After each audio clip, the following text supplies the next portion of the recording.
अस्सलाम वालेकुम my YouTube family. उम्मीद है कि आप सब ठीक होंगे।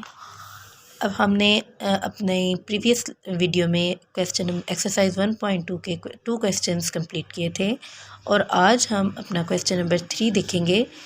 तो आज इसकी स्टेटमेंट पढ़ते हैं। तो स्टेटमेंट पढ़ते हैं। From the following matrices identify diagonal, scalar and unit matrices.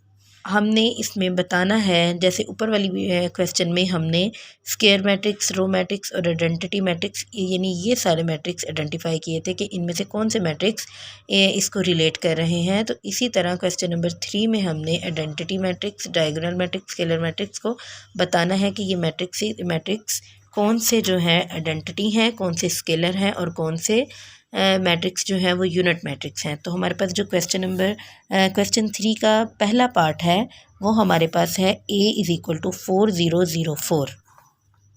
a is equal 4004।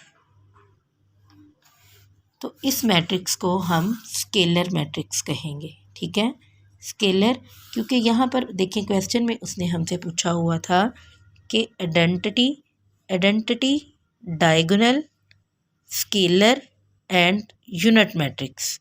तो यहाँ पर जो हमारा ए मैट्रिक्स है वो स्केलर मैट्रिक्स होगा, क्योंकि इसके डायगोनल में सेम नंबर आ रहा है। और ऐसा मैट्रिक्स जिसके डायगोनल में सेम नंबर आए और नॉन डायगोनल एंट्री ज़ीरो हों, तो ऐसे मैट्रिक्स को हम स्केलर मैट्रिक्स कहते हैं। तो इसलिए हम इसका नाम स्केलर मैट्रिक्स लिखेंगे।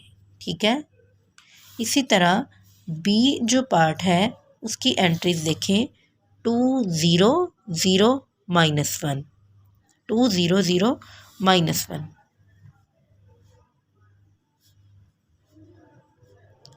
तो ये मैट्रिक्स हमारे पास डायगोनल मैट्रिक्स होगा। ठीक है, डायगोनल मैट्रिक्स की डेफिनेशन दोबारा से रिवाइज करवा देती हूँ कि ये हमारे पास इसे हम डायगोनल कहते हैं और डायगोनल की at least one entry non zero हो और नॉन डायगोनल एंट्रीज का ज़ीरो होना हो, तो ऐसे मैट्रिक्स को हम डायगोनल मैट्रिक्स कहते हैं। तो इसीलिए इसको मैं डायगोनल मैट्रिक्स कहूँगी। Is it clear? इसी तरह सी पार्ट है। सी इज़ इक्वल 1001। तो सी हमारे पास यूनिट मैट्रिक्स होगा, क्योंकि इसमें भी वही चीज़ है कि यूनिट मैट्रिक्स डायगोनल में अगर 1 आ जाए तो ऐसे मैट्रिक्स को हम यूनिट मैट्रिक्स कहते हैं। डी हमारे पास है 3003, तो डी हमारे पास डायगोनल मैट्रिक्स होगा। और ई मतलब यहाँ पर 2200, तो सेम नंबर आएंगे। तो इस डायगोनल में सेम नंबर अगर पाए जाएं तो ऐसे मैट्रिक्स को हम स्केलर मैट्रिक्स कहते हैं। तो ई हमारे पास स्केलर मैट्रिक्स है। नेक्स्ट पेज नंबर 9 पर देखें। पेज नंबर 9 पर question number 4, find negative of matrices A B C D and E when. A हमारे पास ये वैल्यू है। तो यहाँ पर हम लोग देखेंगे, ये बहुत ही इजी सा क्वेश्चन है। जस्ट हमने इसमें नेगेटिव मैट्रिक्स फाइंड करना है। और नेगेटिव मैट्रिक्स का मतलब यानी किसी भी मैट्रिक्स के साथ अगर हम माइनस साइन को मल्टीप्लाई कर देते हैं तो इसका मतलब कि हम उस मैट्रिक्स का नेगेटिव मैट्रिक्स फाइंड कर रहे हैं। तो देखें, हम इसको स्टार्ट करते हैं। हमारे पास ए एक मैट्रिक्स है 10 -1। यहाँ पर मैं इसे लिखूँगी A is equal to 10 and -1। ये मेरे पास एक मैट्रिक्स है। तो इसका नेगेटिव मैट्रिक्स फाइंड करने का मतलब है कि इस मैट्रिक्स को मैं माइनस से मल्टीप्लाई करूँगी। जैसे ये ए है तो इसका मतलब हमें -a चाहिए।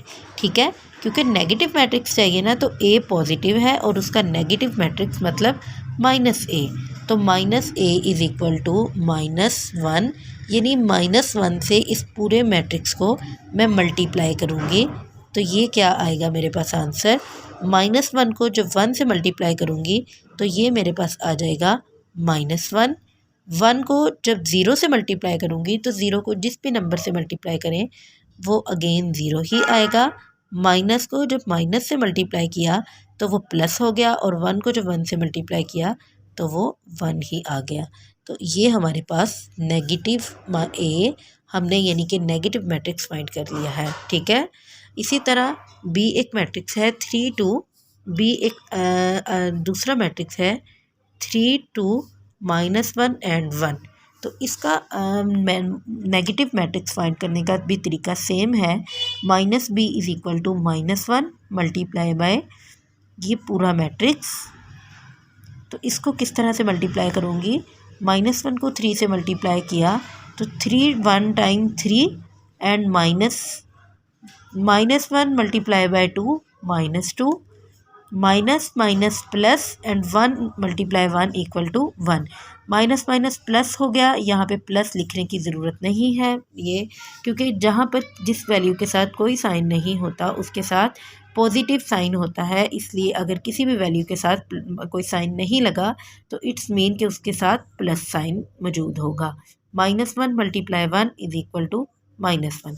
तो ये हमारे पास बी मैट्रिक्स का नेगेटिव मैट्रिक्स है। ठीक है, इसी तरह सी डी एंड ई, ये 3 पार्ट्स आपने खुद से ट्राई करने हैं। लेकिन अगर आपको कोई चीज़ समझ नहीं आ रही, कोई भी क्वेश्चन खुद से अटैम्प्ट नहीं हो रहा, तो नीचे कमेंट बॉक्स में कमेंट करके आप मुझसे ज़रूर पूछ सकते हैं। और इसके अलावा स्टूडेंट्स मेरी वीडियोस को लाइक और शेयर करना मत भूलिएगा, और बेल आइकन को भी लाजमी प्रेस करें ताकि मेरी न्यू आने वाली वीडियोस आप तक सबसे पहले पहुंच सकें। ओके, अल्लाह हाफिज़।